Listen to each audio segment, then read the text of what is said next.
این شما و این اولین اجرای زنده تلویزیونی آهنگ ای جان از سحر. آهنگ رو با غیر فراوون ببینید، بعد یه استراحت کوتاهی میکنیم، با بخش بعدی ندا و سحر برمیگردن.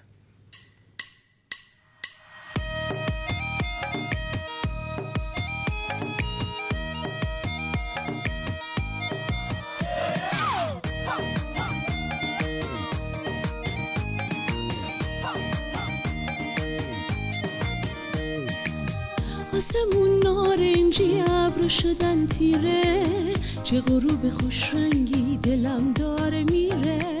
کاش میشد الان بیرون بریم از خونه، تو بگو هستی بعدش همه چی جوره. یکی دوتا کوله میبندیم و میزنیم دل آب، یه قایق کوچیک واسه دوتا واسه با یه جای ناب.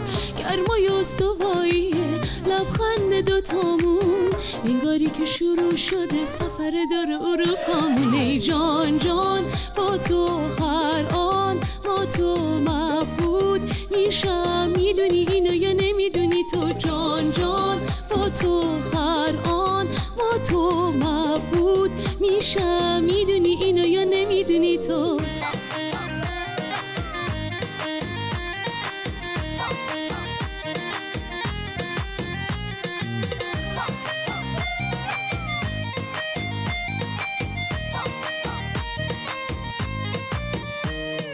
من و تو با عشقمون و دوربین عکاسی، شکلاتی میشه این جستای احساسی. واسه هر ثانیه‌ای که ما با هم هستیم، زندگی یعنی چه ساده دل به هم بستیم.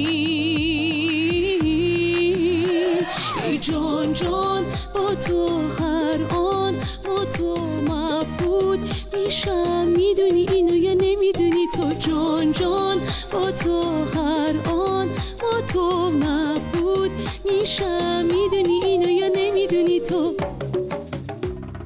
جان جان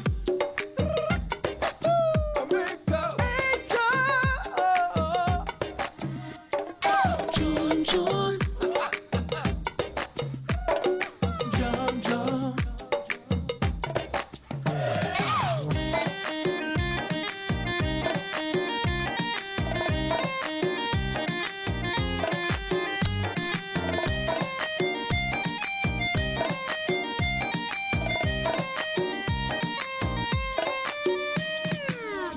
تو با عشقمون و دوربین عکاسی، شکلاتی میشه این جستای احساسی.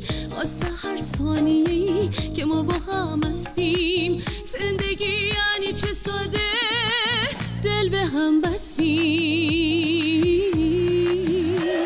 ای جان جان با تو هر آن با تو مبهود میشم، میدونی اینو یا نمیدونی تو؟ جان جان با تو هر آن با تو مبهود میشم، میدونی اینو یا نمیدونی؟